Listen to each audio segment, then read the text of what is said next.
Fala, concurseiro, beleza? Meu nome é Kleber Lúcio, eu sou servidor da Defensoria Pública do Estado do Rio de Janeiro e hoje eu vou contar um pouquinho da minha história e da história do Exercite. E aqui ao meu lado está meu grande amigo Bruno Fiuza. Fala aí, Bruno. Fala aí, Kleber. Então, galera, eu sou serventuário de Justiça, ingressei no tribunal em 2008, estou aqui para contar um pouquinho da minha história para vocês. E aí, Bruno, conta um pouco da sua história pra gente, a sua história de vida. Então, Kleber, minha história tem um pouquinho de ralação, um pouquinho de luta. Vou tentar fazer uma síntese aqui para não ficar cansativo, não ficar chato. Então, eu venho de família humilde, né?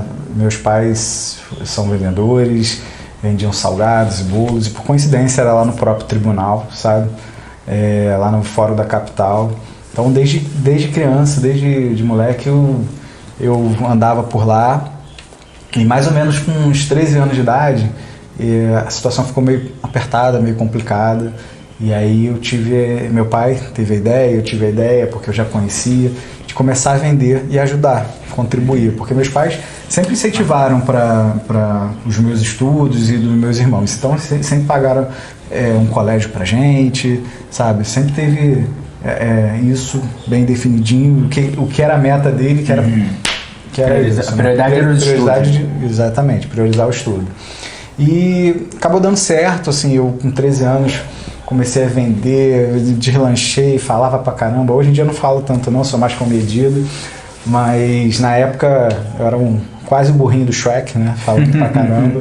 E vendi, só que tinha altos e baixos. Tinha dia que vendia bem, tinha dia que não vendia, e tinha uma certa instabilidade nisso tudo, né? E fui levando isso aí até completar meus 18 anos, mais ou menos, e até que suspenderam a venda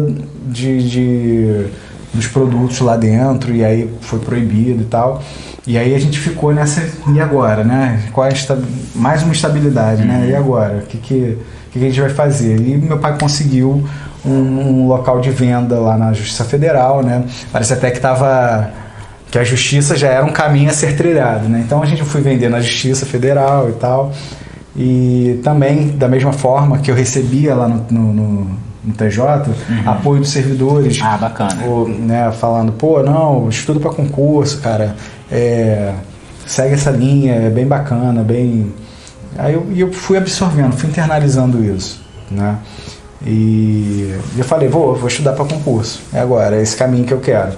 E aí, é isso que eu quero pra minha vida, vou estudar e tal. E comecei a estudar, né? Só que aí tem uma certa inconstância, um dia você tá bem, um dia você não estuda. E aí eu ganhei força, ganhei motivação com esse cara aqui. Foi quando a gente trocou ideia, a gente conversou, e a gente viu o que a gente queria. Por acaso, a gente se encontrou, coisa do destino.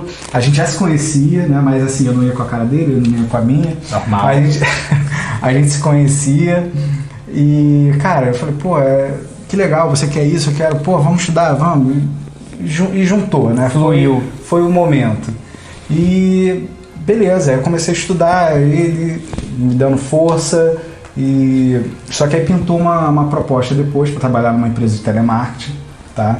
E aí meio que o meu tempo foi dividido, né? Concurso, emprego e tal, mas serviu mais uma vez, assim, a iniciativa privada serviu para me dar uma pancadinha e ver que também é muito instável. Eu falei, cara, não é isso que eu quero para minha vida, porque cada mês passava uma barca, levava um monte embora, era uma demissão em massa quase, e a gente ficava naquela pressão, será que agora eu vou ser demitido, será que não? Enfim, isso tudo me deu força. Mas por incrível que pareça, foi necessário, foi importante esse momento da minha vida. Lá acabei ganhando uma oportunidade de fazer uma faculdade, e aí mais uma vez eu tive que optar, né? A vida é feita de escolhas, né? Tinha uma faculdade e o concurso para fazer. E o que você faz, mano? Você escolhe um, escolhe outro, fala que não quer a faculdade quando uma empresa paga para você. E eu falei, cara, eu vou fazer os dois, vou tentar, mas para tudo tem preço, né? Isso tem preço na vida, né? Foi um momento que eu virei um zumbi, né? Eu já tinha feito uma prova do TRF-2 com esse cara aqui, tomei pancada, tinha feito uma prova do TRE, mas falei, não, vou fazer isso, eu quero, e vamos embora. E que aconteceu? Eu dormia praticamente 5 horas por dia. Você lembra dessa época? Eu tava meio zumbizado, né? Mas foi importante porque durante a semana eu tinha que estar no Rio 7 horas, então eu acordava 5 da manhã e aí, saía do trabalho, comia, fazia um lanche rapidinho, comia um hambúrguer, às vezes nem almoçava, Kleber. Ia direto para a biblioteca dessa faculdade, ficava estudando. Foi nessa etapa final assim, de preparação para o TJ, mais ou menos uns 10 meses antes da prova.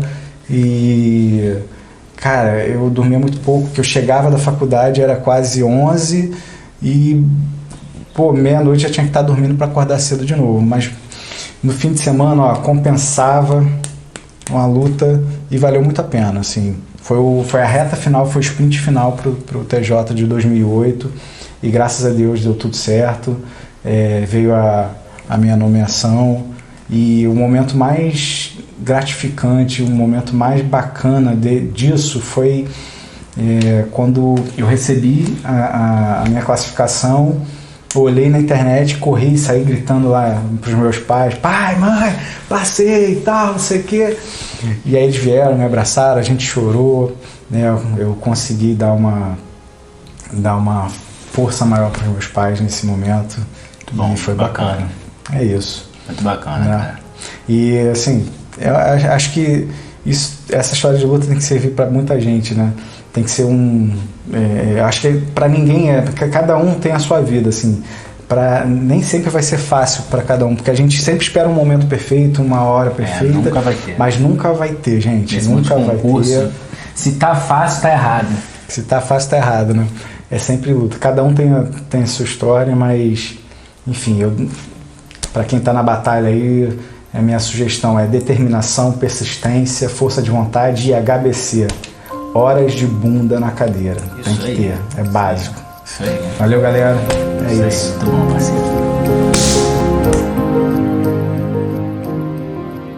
Então, Kleber, conta um pouquinho aí da sua história de vida. Fala pro pessoal te conhecer melhor. Então, pessoal, vamos lá. Eu trabalho desde os 13 anos de idade. Também vim de uma família muito humilde. Minha mãe é empregada doméstica até hoje. E ela cuidou de mim e da minha irmã sozinha. A gente morava de aluguel, era uma batalha todo dia, era uma guerra todo dia a ser vencida. E aí eu sempre fui muito agitado, muito acelerado, né? Como eu conhecia todo mundo na rua, todo mundo me conhecia. Sempre foi? Até hoje, né? E foi aí que me surgiu uma oportunidade de trabalhar numa empresa de cloro, limpando garrafa PET, catava as garrafas PET na rua, levava para lá, limpava, lavava, para eles poderem encher e vender o cloro na rua. E aí acabou que nessa empresa eu fiquei durante 5 anos, né? E aí de limpador de garrafa, passei para vendedor, depois trabalhei no setor de cobrança. E assim passei 5 anos da minha vida trabalhando lá. Quando eu completei 18 anos, eu pensei que não era aquilo que eu queria para minha vida. Porque trabalhava num lugar informal, me dava um dinheirinho, mas não me ajudava para o futuro. E foi aí que eu resolvi terminar meus estudos, começar a pensar em alguma coisa. A faculdade ainda não tinha condições nenhuma de pagar, né, nem de entrar numa faculdade pública, porque eu tive um ensino médio péssimo. E aí eu queria entrar nesse mundo de concurso, né? Queria saber como é que era, via aquelas placas antigamente, tinha muita propaganda em poste, 1.000 vagas para PM, 2.000 vagas para PM. Foi que eu falei, eu quero ser isso, eu quero estudar para isso. O salário na época era maior do que na iniciativa privada. E aí eu fiquei com aquilo na cabeça. E foi aí que numa noite inesperada, estava numa festa de rua, parado, né? Até que me veio uma pessoa: e aí, tudo bem? Tudo bem? Um amigo que não era amigo, era só um conhecido, né? E aí a gente conversando, né? Papo vai, papo vem, ele perguntando: e aí, o que você vai fazer da sua vida agora e tal? Falei: acho que eu vou estudar para concurso, cara. Fazer o concurso da PM, vi, tem 1.000 vagas aí, só português e matemática, eu acho que era na época. Tal, ele... Aí agora eu vou falar, porque eu falei, 1.000 vagas, 1.000 vagas, cara, você com essa cara de banana aí, o bandido vai dar na tua cara. Eu falei, melhor você fazer concurso para outra área, não vai dar muito certo. Enfim, mas até que ele ouviu o conselho, né? Mas vai lá, continua. E foi aí que ele me convidou, assim, pô, por que a gente não estuda junto e tal? Só que, pô, eu era zero negação estudo. Eu falei, pô, que isso, cara, vou te atrapalhar e tal, pô. Ele, não, vai lá em casa, pô, vamos ver como é que você tá, vamos começar a estudar pro português, depois você parte para as outras matérias e tal, pô, esquece esse negócio de polícia militar, vamos fazer um concurso pro tribunal, vamos fazer um concurso para outra área administrativa e tudo mais. Até que eu fui, e aí acabou que com isso, através do concurso, eu ganhei um dos melhores amigos que eu tenho na minha vida aqui, né, eu posso falar isso de coração aberto, não tenho vergonha nenhuma. E foi aí que eu comecei a estudar, né, com ele. Mas era muito pior, não tinha a tecnologia que a gente tem hoje, não tinha o acesso à informação que a gente tinha. A gente tinha que comprar apostila de banca de jornal. Isso é verdade. A gente, o jornal da Folha Dirigida era terça e quinta certo para comprar, só para resolver aqueles testes repetidos que ele botava toda semana. Mas como a gente não tinha condições, era aquilo, né? E acabou que isso tudo foi em 2003, né? E a primeira prova que a gente fez foi a prova foi o TRF2. A gente, pô, estudava junto, ia pra casa dele 8 horas da manhã, chegava, só saía de lá, pô, 5 horas da tarde. Era estudando português através de livro, porque não tinha professor para dar cursinho nem nada. Na época nem tinha isso. E o que eu me lembro do TRF2, além dessa guerra de estudar, quando eu fui fazer a prova, no dia da prova, né, da minha casa para o ponto de ônibus era mais ou menos 1 quilômetro que a gente andava, uns 10 minutos. Eu chorei copiosamente, de soluçada, não conseguia falar. Emoção da primeira prova, da primeira prova. De um primeiro período de estudo e até chegar ali naquele momento, eu acho que você fez toda uma reflexão já, né? E assim, foram uns 10 minutos mais longos ali, eu botei muita pressão em mim mesmo, né? Hoje eu até falo para os candidatos que, pô, tem que tentar relaxar, é difícil, mas tem que tentar descontrair para você poder fazer uma boa prova, né? Mas quando você chegou na prova, estava tranquilo? Não, estava péssimo. Me deu dor de barriga, fui parar no banheiro, me deu crise de caganeira. Gente, foi tenso, foi bravo mesmo, do fundo do meu coração. E aí voltei, fiz uma péssima prova, fui muito mal, inclusive não fui nem aprovado, né, para você, então não consegui nem acertar o mínimo da prova, né? Dei sorte, entre aspas, que a prova foi anulada. E aí eu tive uma segunda chance, eu pude trabalhar um pouco essa minha ansiedade, essa minha cobrança, a ponto que na segunda prova eu não passei, mas pelo menos fui aprovado. Isso para mim foi uma grande vitória, né? Me deu mais motivação de continuar. E o lance que eu falo da pressão, da ansiedade, no mesmo ano, em 2004, a gente fez também a prova do TJ, foram 2 meses depois, assim. E é uma prova que eu não tinha estudado, fui lá, fiz a prova, pô, foi muito bem, fui aprovado, não dentro do número de vagas para ser chamado, mas fui muito bem. Aí eu percebi, logo em seguida, que quando você tira a pressão, isso melhora muito o seu desempenho na hora da prova, né? E passado esse período, eu tive que voltar a trabalhar, porque eu tinha que ajudar minha mãe dentro de casa, né? Como eu já havia falado, estava complicada a nossa situação. Comecei a trabalhar numa empresa de telemarketing muito boa. Inclusive trabalhei lá com esse conhecido meu, que depois virou meu amigo, entendeu? A gente trabalhou junto lá também, acho que nosso destino estava traçado. E aí a gente... Não, e depois eu tenho uma história muito boa para contar sobre isso, mas isso fica para outro vídeo. É algo assim, não faça na sua entrevista de emprego. Então, isso aí não faça o que esse cara fez, mas fica para um próximo vídeo. E aí acabou que a gente, trabalhando na mesma empresa e tudo mais, a gente voltou a estudar. Né, trabalhando, estudando. Quando foi em 2008, veio sair a prova do TJ, né, a prova do TJ de 2008. E aí a gente, naquela batida, já tinha mais maturidade, fizemos o cursinho, eu estudei mais na área que eu tinha mais dificuldade, né, paguei um professor, aula, apostila, simulado, fiz tudo o que um concurseiro precisa para passar na prova. E aí aconteceu um fato interessante, que antes da prova do TJ saiu o concurso da Guarda Municipal. Eu falei, vamos lá me inscrever, o preço de um simulado. Vou lá para fazer a prova, a matéria era a mesma, constitucional, administrativo, a parte de direito e tudo mais. Fui fazer a prova. Português estava em dia. Né? Português estava em dia, constitucional em dia, informática em dia, que isso aí é a vida do concurseiro, tem que estar sempre em dia. Fiz a prova de 120 vagas, eu passei em 80. Dentro do número de vagas, uma prova que eu não estudei especificamente, mas estava tranquilo no dia, não tinha estresse, não tinha pressão, não tinha nada. Fui como se fosse fazer um simulado. E aí comecei a trabalhar na guarda e estudar para o concurso de 2008 também, do TJ, o qual eu não passei, infelizmente. Nesse concurso não consegui atingir a pontuação lá para entrar. Foi um concurso conturbado, também foi anulado, depois ele foi adiado, depois mudou a banca, enfim. Né? E eu não desistia, entrei na guarda, comecei a trabalhar e continuei estudando, aprimorando, sempre mais, sempre. Concurseiro não pode parar nunca, só quando chegar lá no topo, falando, agora estou satisfeito. Fora isso, tem que continuar estudando sempre.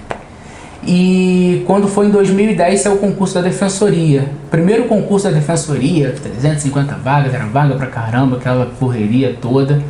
Foi que eu fiz o concurso e fui aprovado dentro do número de vagas, né? E o que mais chama a atenção foi um dos concursos difícil, né, mais difíceis do Rio de Janeiro, concurso qual sobrou vaga, né? O que é raro, né? Nos dias de hoje, assim, pra você ver o nível de dificuldade da prova, né? Sobrar vaga em um concurso, não ter candidatos aprovados, significa que o concurso estava casca grossa. E esse cara foi aprovado. Aí eu fico muito feliz com isso, né? E aí depois entrei na Defensoria, onde eu tô até hoje, nessa batalha aí. E basicamente é isso, pessoal. Basicamente essa minha história aí no uma pergunta bate pronto agora para ver se certo, errado, Sesc? Vamos lá, vai. Mudou a sua vida o concurso? Mudou. E como mudou, da água pro vinho, financeiramente, psicologicamente.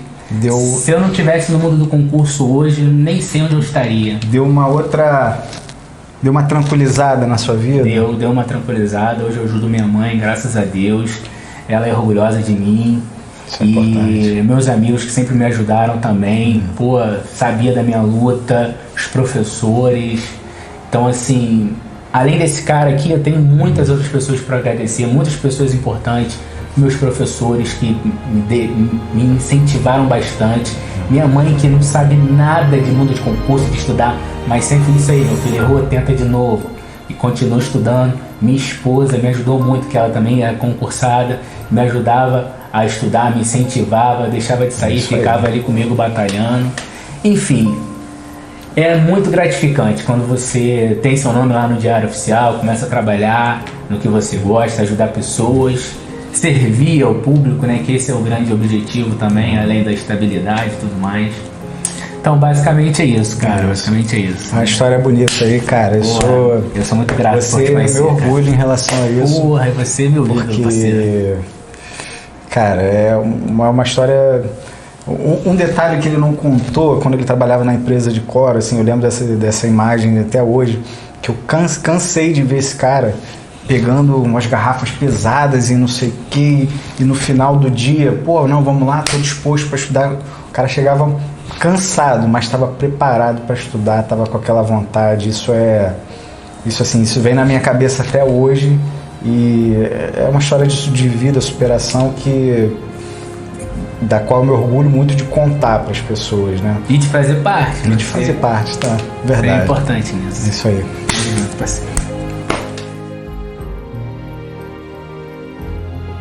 Mas aí, galera, vocês devem estar se perguntando como é que surgiu o Exercite Legislação, né?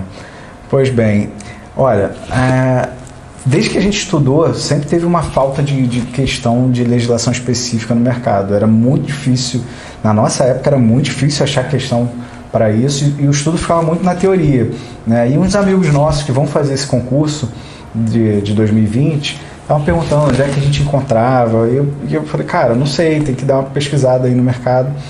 E aí veio essa ideia, né? Vamos fazer um trabalho aí para fazer um projeto para poder disponibilizar essas questões no mercado. Isso foi mais ou menos em março, eu estava de férias lá no tribunal, em março, e a gente começou a tocar isso. Em abril não tinha questão no mercado, né? E é basicamente isso, né? Ajudar as pessoas como a gente já teve uma ajuda, né? Ajudar as pessoas a ter esse suporte, esse material para poder... E teve um outro fator também, né? Que na época que a gente estudava, um fazia questão pro outro. Aí você pensa, pô, o cara tá ajudando. Tava ajudando não, que era só aquela questão ruim pra derrubar o cara ficar deprimido, não conseguir estudar, entendeu? É isso que ele queria. Não era isso, não. Não era não. Não, é para poder ver se a pessoa tá estudando. A gente fazia essas questões, mas era tipo com o intuito de tipo, cara, estuda mais, que você tá estudando pouco. E aí a gente pegava uns detalhezinhos, fazia uma questão pro outro para ver, você não tá estudando, você tem que... Né? E era bacana. Nisso. Era bacana. E aí o projeto começou com 800 questões. A gente sentou, acho que 800 questões dá, vamos dividir as matérias aqui, essa aqui tem mais importância, essa menos importância, né? Porque tem mais conteúdo, outra tem menos conteúdo. E aí a gente bateu o martelo e começamos, né? Começamos com 800 questões, né, de legislação específica para o concurso TJRJ 2020. Então, Bruno, responde pra gente aqui. Você, como idealizador, me convidou para participar do projeto. O que você está achando do projeto até agora? Kleber, eu não tinha tanta pretensão nesse projeto. A ideia era ajudar as pessoas mesmo, disponibilizar no mercado para quem quisesse. Mas o retorno foi tão positivo, tão bacana, assim, que as pessoas comentaram, elogiaram. E aí que a gente resolveu até ampliar de passar de 800 questões para 1000 questões, né? Até para poder complementar o material, porque a matéria é grande, é extensa. Então, assim, a gente teve esse retorno positivo, foi bem bacana. Está sendo bacana. Está sendo bacana. E você, Kleber, nesse bate-papo direto, franco, o que você achou, assim, quando eu te fiz o convite e a sua percepção hoje, né, sobre o projeto, como é que tá? Olha, eu tô bem animado, bem feliz, né? O retorno foi muito grande, apesar dessa conjuntura que a gente vive. Contingenciamento, reforma administrativa, suspensão de concurso, pandemia, tudo contra o concurseiro, mas assim, a grande maioria ainda está estudando. O pessoal tem dado um retorno no Instagram, nas mensagens, nos e-mails, elogiando a gente, elogiando os mapas mentais, elogiando os memes, elogiando tudo que a gente faz no Instagram para poder, de uma certa forma ali, animar o pessoal, motivar mais as pessoas a estudarem. E isso é muito bom, muito gratificante pra gente, né? Porque na nossa época a gente estudava, a gente não tinha isso. E fornecer isso pro concurseiro atual é muito bom, que a gente parece estar cuidando de um filho ali. Daqui a pouco uma pessoa daquela vai ser aprovada, vai mandar um elogio pra gente, assim, é muito bom isso. Eu vejo de uma forma assim, sem querer te interromper, mas eu vejo de uma forma como um retorno. Eu acho que a vida é um retorno, né? Um dia algumas pessoas me incentivaram a estudar, como eu falei, me deram aquele apoio. Eu acho que é uma forma de incentivar a pessoa, de dar um apoio, caramba, eu não tinha visto isso na legislação e vocês mostraram, trazer um pouco da nossa experiência para a pessoa que está começando agora, né? Muito bom isso. É isso então, galera. A gente contou um pouquinho da nossa história, como surgiu o exercício de legislação. Se você gostou, deixa aquele like bacana, comente, compartilhe. Isso vai ajudar muito o nosso canal a crescer e trazer mais conteúdo de qualidade para você. Tá bom? Forte abraço, fique com Deus. Tchau, tchau.